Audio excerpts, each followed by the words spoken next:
Welcome back to the Giant Hot Takes podcast, your home for the hottest takes about the San Francisco Giants. I'm your host, Jack. I'm joined by my co-host, Jake. We're back with our last episode before our opening day preview. I'm excited to be here. Before we get going into anything, please make sure to go down and subscribe to this. We're at 121 subs right now as we speak, so getting closer to 200, starting to grow like 5 to 10 subscribers per episode. We'd like to double that, so please do us a favor, go down and subscribe, send it to a friend. Go over to Twitter, follow us at Giant Hot Takes. Just got to 1.2K followers there, trying to get to 2,000 before the All-Star break. So yeah, we're doing that. Jake, how we feeling? You know, it's our last week of spring training. I'm happy to be over with it. Yeah, I mean, everything's been going great. We're continuing to do our good stretch right now. Coming off a couple more wins last night, 1-1. You know, kind of a weird thing that we're doing with the doubleheader, but at night in spring training, so it was a little bit strange. And yeah, so overall pretty good. You know, we're just continuing to do what we've been doing all spring, and I like that a lot. Yeah, no, very good to see. So we roll into the first game, and last Thursday, so it's against the Rangers. I'm getting kind of sick of seeing the same teams. We start this game off. Robbie Ray looks fantastic again. He goes 4.1 innings, 2 earned runs, 8 strikeouts. Obviously, we could not watch because this game was another just audio only, but seeing Robbie Ray with 8 strikeouts, I believe one of the earned runs was one of his runners left on first base, and a bullpen arm came in to blow it. But how great is it to see Robbie Ray just striking people out, and most importantly, not walking guys? I know the whole team's really gotten better at the whole walk situation, as we covered last week. But it's just amazing to see Robbie Ray kind of getting back to his 2021 self with the high strikeout, low walk. Robbie Ray that we know can show up. So definitely has something to do with that Scooble changeup that he's been using. But yeah, I just love for that to keep continuing, especially into the regular season starting up pretty soon here. Yeah, no, for sure. He's been a blast to watch and follow. I mean, he's just striking out at least 5 guys a game with no walks. Offensively this game, Patrick Bailey goes 1 for 2 with a double. The Giants finally lost. As Jake touched on earlier, Giants are the hottest team in baseball. Lose this one 7-3. Chapman makes an error. We'll talk about that later. Kind of a weird week for Matt Chapman. Sean Jelly gets hit around 2 innings, 2 earned runs. Spencer Bivens gets shelled, 1 inning, 3 earned runs. Kind of what's your overall concern with Jelly and Bivens, and do you think they'll be fine? I think they'll figure it out. I mean, it's still spring. Happens with Webb all the time. We saw them last year. They both had themselves some great stretches, especially Jelly for like 3/4 of the season, and it kind of just broke out towards the end a little bit. But, I mean, we know these guys can be good, and I'm definitely not going to let go yet. We got so much time to see them, and they're both still young. I mean, Bivens was a rookie called up from God knows where last year. But, I mean, he's made an impact. He's kind of earned his spot in the bigs after so little opportunity, so it's kind of eye-opening. So I definitely don't think that we should give up on him yet, considering his whole story and background and, you know, what he's overcame to get here.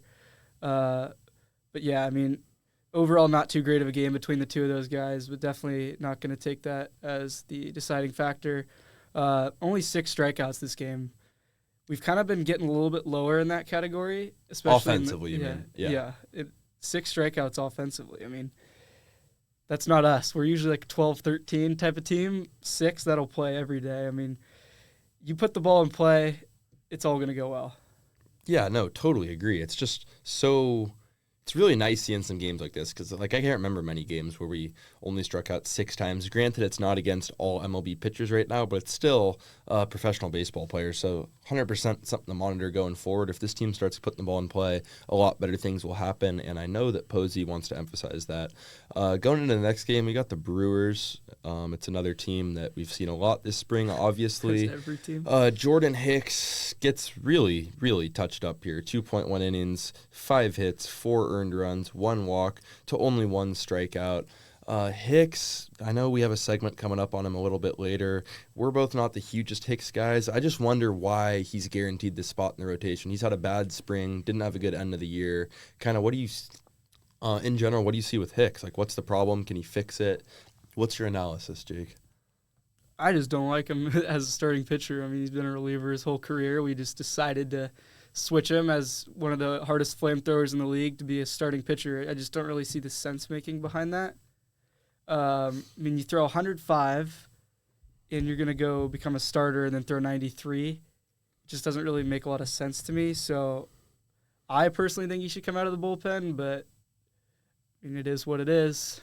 Yeah, I guess we're just going to keep rolling Hicks out there. I mean, he had a good start to the year last year for great about, start. 8 starts until May. He kind of started at the game we were at against the Yankees was kind of the start of the end when he gave up 2 bombs to Judge.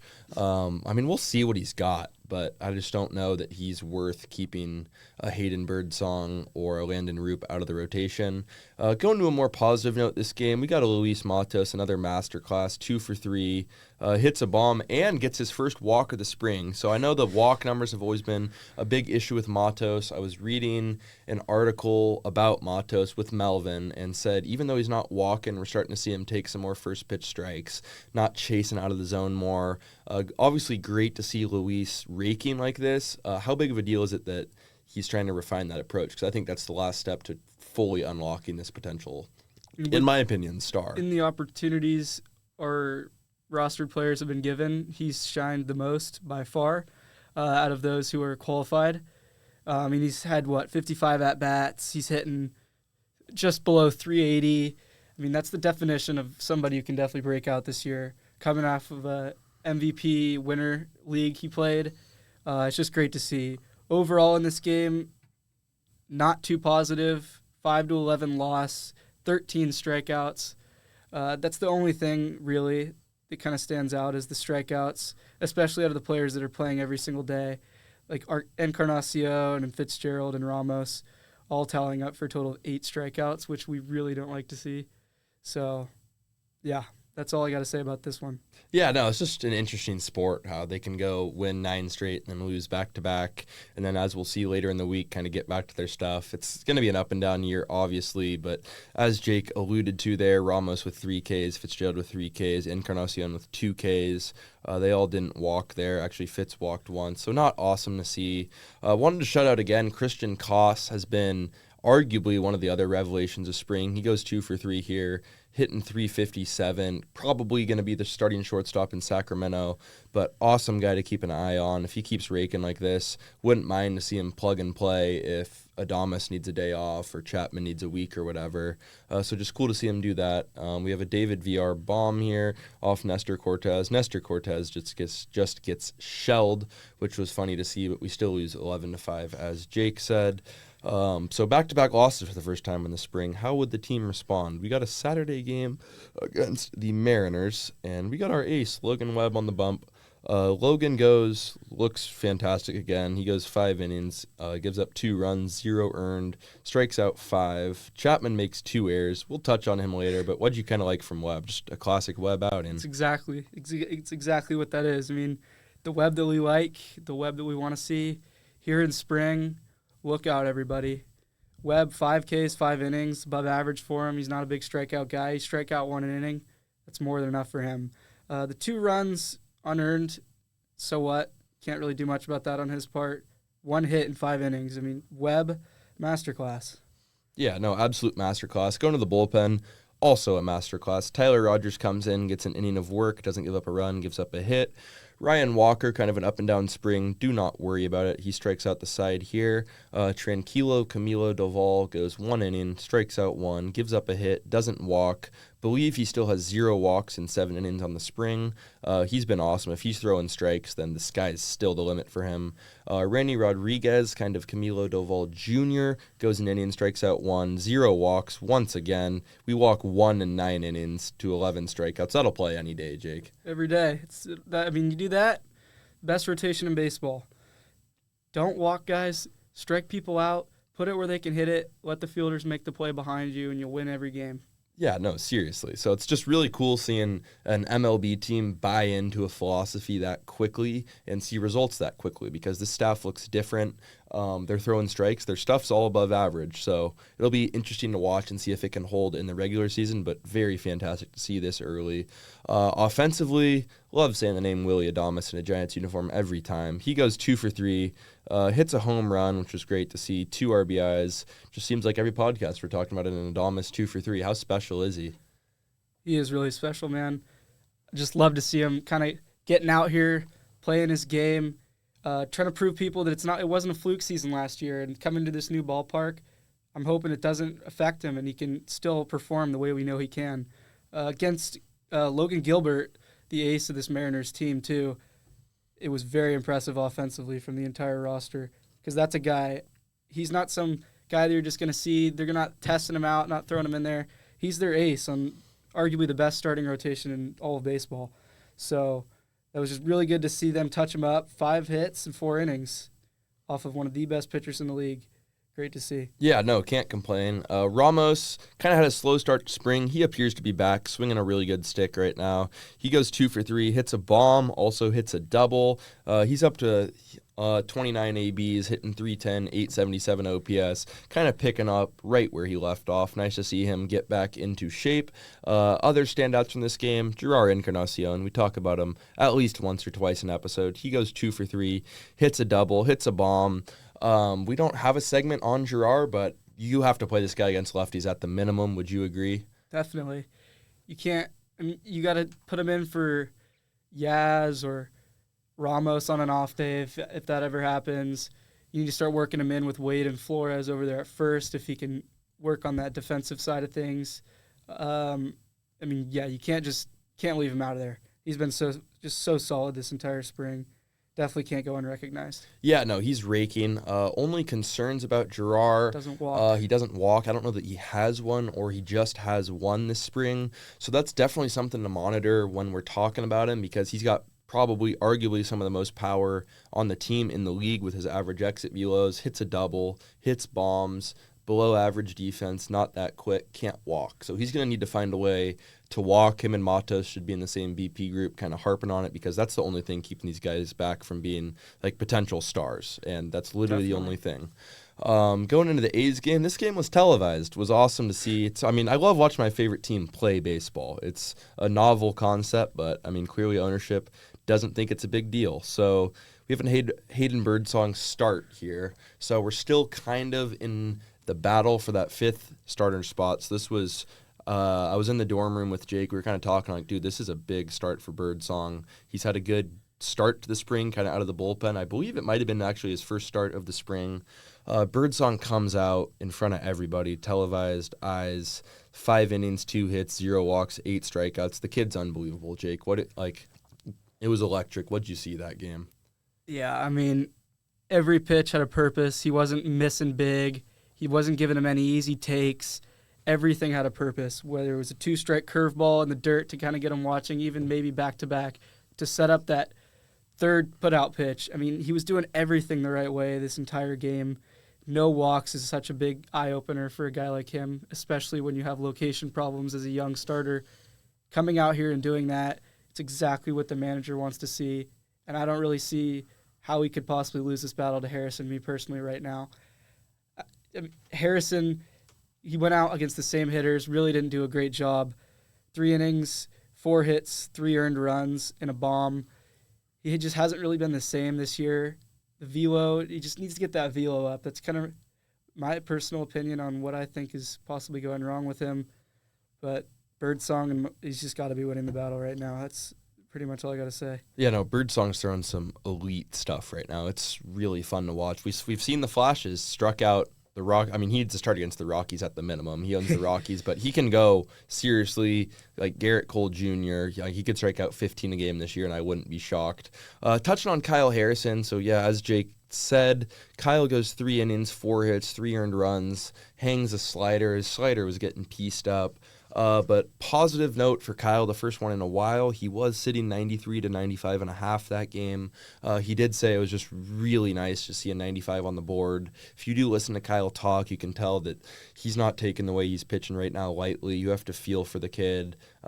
He had a lot of pressure on his plate, being the top left-handed prospect in baseball. Started the year as the number 2, and now he's arguably looking at the outside looking in, might start in Sacramento. So be patient with the kid. He's got all the potential in the world. Great kid. Has been a stud his entire life.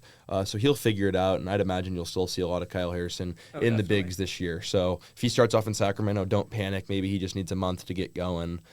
He's going to be still is a big part of our future. Would you Would you agree with that, Jake? Definitely. He's special. I mean, you don't get that best left-handed pitcher in the entire minor leagues for no reason. It's a big thing to have on the back of your shoulders, but as long as you can kind of get through that and really live up to that potential, it doesn't put a bigger smile on the kid's face. So we still got a lot of time to see him and grow and get better. Yeah, no, for sure. Positive things offensively, Giants win this game 7-3. Adames hits his first bomb in front of Giants fans' eyes. His other two and the plethora of ones were not televised. He goes 1 for 3 with the bomb. Just incredible to see him in a Giants uniform, as I said earlier. Ramos has some great hits, goes 2 for 3. Gerard Encarnacion hits 2 doubles the other way. I feel like it's the same thing every game. An Adames bomb, a Gerard double. Matos 1 for 3. Flores 1 for 3 with a bomb. Stassi with a bomb. How about Stassi holding his ground? Doesn't want to give up that position quite so easily. Yeah, Max Stassi All versus... three catchers have been really raking. No, seriously. Max Stassi versus Sam Huff. I don't have the stats up right now. Where do you kind of feel like temperature check right now? I feel like it's a true 50-50. And not a bad problem to have because we were pretty concerned about this backup catcher position coming into the spring. Yeah, they're both kind of just raking right now, which is a little bit insane considering they're backup catchers. But whoever's got the better glove back there is the guy you're going to have to lean to, considering their bats have been so similar lately. I'd want to lean towards the guy who's going to walk a little bit more, me personally. I think that an eye out of a guy who's not going to play every day can really grind out an at-bat is really important because you're not going to get a great outcome every time out of a backup catcher. So as long as you're grinding out at-bats, playing good defense, that's more than enough you could ask for. So I think whoever wins in that side of the game should get the role.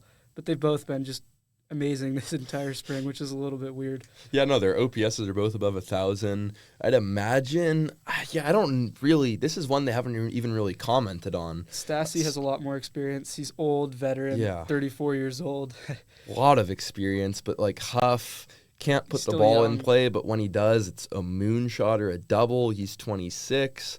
I don't know. That's one where I'm completely stumped on. I don't know where they're going to go. So that's something that hopefully is cleared up by next Wednesday when we film again because I really don't know. But positive to see these two guys playing well, if anything else. Going into the White Sox game on Monday, Giants win this one 3-0. Another shutout. Pitching staff looks awesome. Justin Verlander, man, puts up another great start. 5 innings, 3 hits, 6 strikeouts, 2 walks. The stuff looks good, Jake. This isn't a fluke, is it? No, I don't think so. He's got more experience than any guy in the world at his job. All he's got to do is just trust his stuff because it's there, even though he's 42 years old. Just everyone ride on Verlander's back because once he gets into a groove, he can be pretty much unstoppable. So he's been great this entire spring. Really looking forward to him pretty soon here. Hopefully we can make that game of his opening start at our first home game. So I think that would be awesome. Ceballos, again, another hit. The dude's been special. He's been solid. Absolute fleece. Luke Jackson and Soler both gone. Bringing in Ceballos, who's got a lot of potential, as we've seen. He's hitting over 500 here in the spring out of a guy who we didn't expect much from. This is just awesome to see. I mean, Schmidt still raking. McRae walking twice from a guy who strikes out a good amount. As long as he can walk, maybe get on base, he could be a big threat because every time Lee's not playing or someone gets hurt in the outfield, he's going to be the guy that they're going to look to throw out there on the defensive side of things. So if his eye can be there, if he can have that discipline, if he's getting on base, then go reach your 70 stolen base goal that you set for yourself. So overall, pretty good game. I mean, it's the White Sox, so they suck at everything ever. But a win's a win, and we'll take it. And no runs allowed on the defensive side of things, so that's always good to see. Yeah, no, beautiful. Again from the pitching staff, Verlander, Bivens, and Peguero. 11 strikeouts, 2 walks. Spencer Bivens bounces back with 2.2 innings pitched, 3 hits. Strikes out 5. So Bivens isn't going to be this elite all-star guy, but he's going to get touched up occasionally, but he's going to be very good in those games that kind of get away or you're up 6-0. So just good to have that depth, obviously. Matos goes 2 for 3 once again, walks again. For those of you who don't know, Matos is second in the entire spring training in hits. He won his Dominican League MVP. So Matos, he had a great spring last year, but I think another year of kind of maturation. He's going to have a good year. You heard it here first. Rolling into the next game, the Padres game, split squad, which was last night at night. I don't know why we're playing spring training games at night. I didn't even know that we had lights in Arizona, but they did it. Robbie Ray, 5 innings, 2 hits, 0 earned runs, strikes out 2. Chapman makes 2 errors again. 5 errors on the week. I don't think that'll ever happen again in the regular season. Ray good again. What'd you see with Ray? ERA down to 1.26. He didn't strike out any guys as much, but he wasn't walking guys. And like I said earlier, you don't walk guys. You put it in the zone, either let him hit it or swing and miss at it. Let the defense make the plays. Although we still made 2 errors, we squeaked out the game and won. So he just threw the ball into the zone. I mean, the whole pitching staff did. 2 walks in total between, 4 or 5 different guys. That's solid. You can play with that. You can work with that every single time. Only 6 strikeouts as a team offensively too, and those are the recipes you have to win ball games, even if they're as sloppy as this one kind of was. And 12 hits, 4 runs. I mean, there was not a lot of offensive production with runners in scoring position, but Patrick Bailey finally starting to hit the ball a little bit. 3 for 3 with a walk, no strikeouts, none of that. RBI and a run, just all across the board. Seeing the Patty that we want to see. I mean, if he can play a quarter of this, he'll be one of the best catchers in baseball. So it's good to see him kind of just get in that groove a little bit, get a couple of knocks in. And I mean, Adames still just absolutely raking. Not much to say about that. I mean, overall, good game. And again, Ceballos with another advantage taken opportunity. I mean, Ceballos 1 for 1 with the run. That's all you got to do, man. Yeah, I'm curious to see what the organizational plan is for him because he's a third baseman. Obviously, Chapman's here for a while. Eldridge, first base, should have him locked down for a while. So I wonder if Ceballos can learn the outfield, DH. I don't know. He's probably a couple years away from the bigs. You cross that bridge when you get there. But as Jake said, I mean, everybody on this 40-man extras, everybody is stepping up with an opportunity. It's beautiful to see this competition that these guys are having with each other. As Jake said, offensively, very good day, but not flashy. They walk 5 times, only strike out 6 times. That's how you win these one-run games that we've been very mid at doing. We've been, I think, around 500 in these one-run games for a while. If you can increase that to win 6 out of every 10 or win 7 out of every 10, the margins are razor thin in this league. So not striking out, not walking guys, winning that battle is a big part to do that. So I'm just excited to see this team finally doing the little things right. They also went 4 for 11 with runners in scoring position. So it's just nice to see this team playing good baseball. Going into the last game of the week on Tuesday, last game of the week being the last game before filming this podcast, Keaton Lewis was back at it again. 2 innings, 3 runs, 2 earned. Honestly, not an awful performance. Strikes out 5. He just can't be a starter, but maybe he provides some good length in the bullpen. Would you agree? Yeah, he just hasn't done all that much amusing things this entire spring.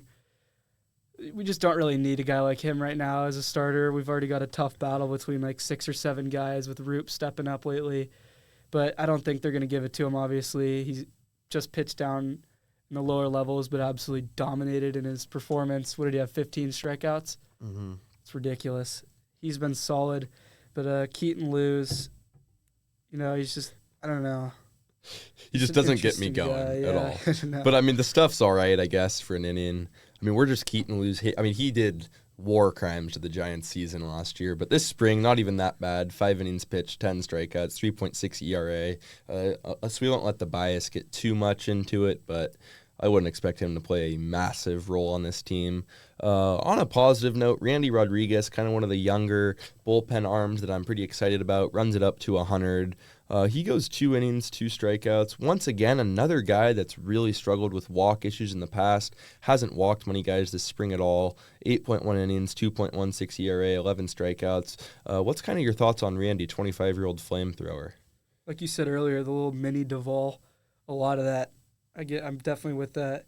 As long as he can limit the walks and throw meaningful pitches, then he can be such a solid pitcher. We know his stuff is amazing. I mean, that slider, gross. The fastball runs upper 9s to 100. That's exactly what you want to see out of a reliever. 2 meaningful pitches. As long as he can stay in the zone and just kind of get rid of those crazy wild pitches that could either move runners over. Just such an easy take. I think he could be a really solid bullpen guy. Yeah, totally. Ramos goes 1 for 3 with an RBI and a walk.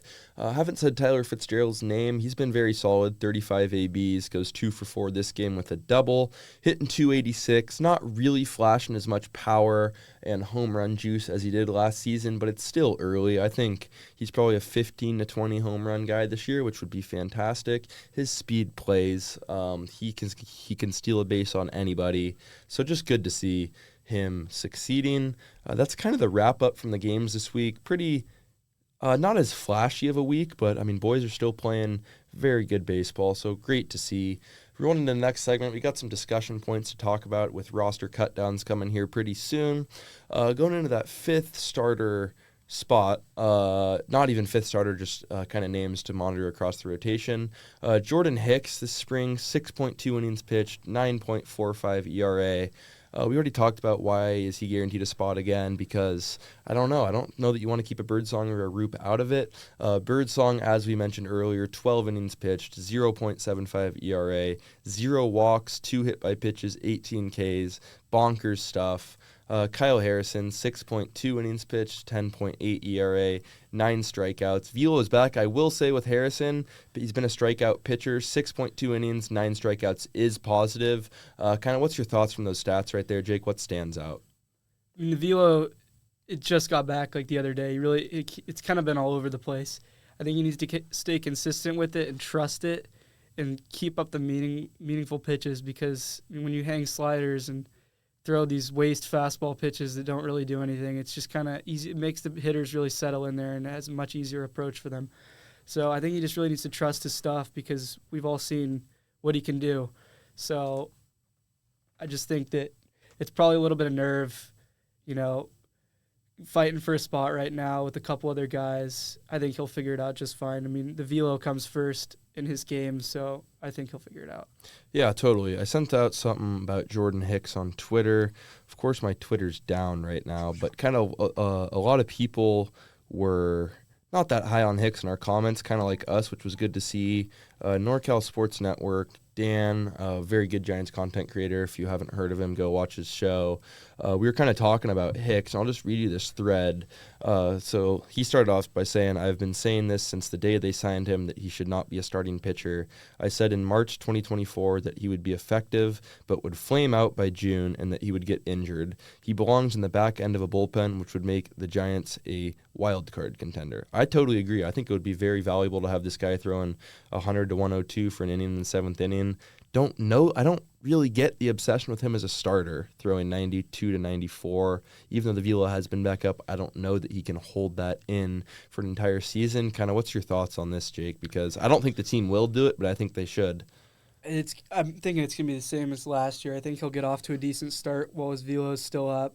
I mean, we saw at the beginning of last year he was touching upper nines with the sinker, kind of staying in there for a while. And then as the season went on, it started to recede a lot, and then he got hurt. And then it was starting to move towards like 89 to 93 on some of them, and then he just couldn't really keep it together. We even moved him to the bullpen for a little bit at one point, and he brought his Velo back, and he was a little bit more effective in that manner. So I don't know why we're really trusting that he's going to return back to this amazing starter and keep it maintained for the entire length of a season, especially when we're in a position here to either make or break our future. So I just don't really know what the thought is behind it. I'm with them on definitely throwing him into the bullpen and having another great back of the bullpen reliever. I mean, that kind of wins you games, having a good bullpen. So with these other guys fighting for spots that we know are very solid, like Birdsong and Harrison, I think you got to lean more towards those guys over a guy like Hicks, who just really hasn't shown anything or any reason why we should believe in him lately. Yeah, no, for sure. And if you haven't seen him throw 105, look up Jordan Hicks 105 with the Cardinals. It's electric stuff. It just kind of brings me back to when we moved him to the bullpen last year. I don't know if you remember the Braves game where he came in, pulled down 102 on the outside corner to strike out.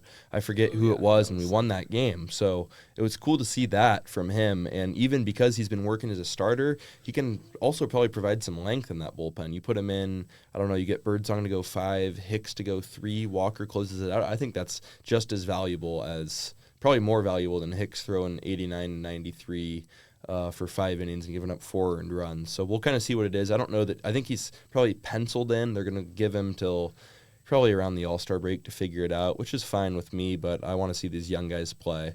As we mentioned earlier, we got Matt Chapman makes 5 errors this week. Are you at all concerned with that? I think he's just working out the kinks. No, I mean, I wish I could see the plays and like what happened. I'm sure he was doing got some crazy jump on the ball and got to it to a point where most people wouldn't or would be diving for it. But it's an error for him because he's there and his range is so much farther than most third basemen in the league. But I don't think errors define fielders anymore in today's game. It's more about defensive runs saved or, your range in the field and these other crazy things that the guy does that prevents, hits. He does it all the time. So I don't think you take a couple of errors and knock him off the board because of that. Yeah, and I guarantee Matt Chapman's probably not losing sleep over it. He's probably been out there taking grounders for probably 4 hours a day because he's so upset with himself. So he's the epitome of everything a San Francisco Giant is. He's a leader. Would not worry about Chapman. Totally agree with Jake. The old guys, Robbie Ray and Justin Verlander, kind of disrespectful to Ray there because Verlander's probably got him by 8 years. But the veterans... Maybe even more than that. He's like...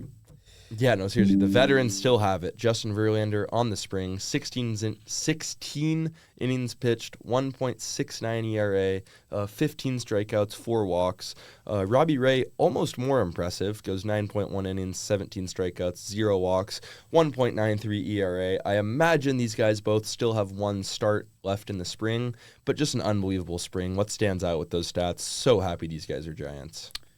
I'm a big believer in the veteran pitchers. They've seen so much. They know how to work around hitters. They've had so much more experience than some of these younger guys. So not only can they be effective on the field, but also off the field and help these younger guys come build up. But if both of these players play better than expected, it's a huge win for the program. Yeah, no, totally. Just some other notes from around the Giants. Kind of had a large level of concern. Jung-Hoo Lee, late scratch on Monday and Tuesday, was supposed to start. Claimed it was back tightness, slept on it wrong, just a scratch, didn't think anything of it. Then he goes in for an MRI yesterday, which was quite the upgrade in level of concern. So very concerning there. Just came back about 12 hours ago. Jung-Hoo Lee will be fine. There was no structural damage onto his back, which was good to see. They're going to try to get him out there for 2 or 3 more games this spring. Should be good to go for opening day. Kind of concerning trends there with Jung being fragile. What was your initial thoughts on that? I'm just thankful he's going to be ready. Yeah, I really didn't think that he was going to end up being awfully hurt off this small thing here.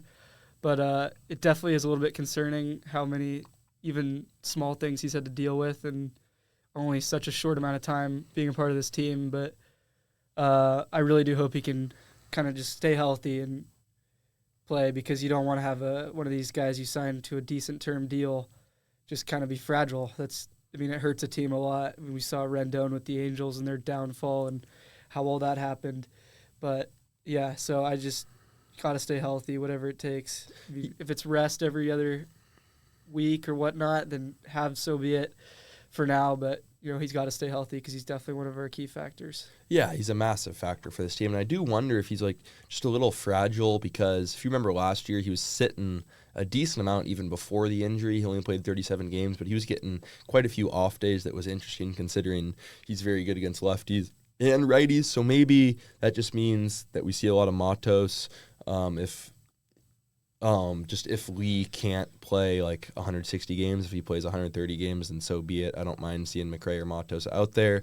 Last piece of news, Joel Peguero, our flamethrower, also kind of a mini Doval, was named the 2025 Barney Nugent Award winner in a vote by San Francisco Giants teammates, coaches, and training staff.